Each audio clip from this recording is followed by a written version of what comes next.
Two Beautiful Birds by Marguerite Anderson.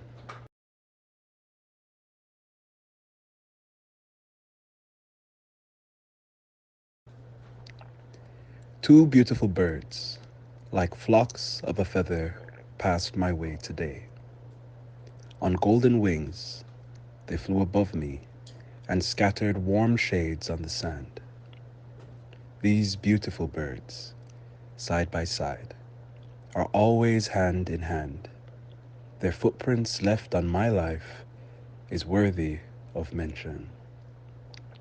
Together they travel, the plains and the valleys, and I marvel at their devotion.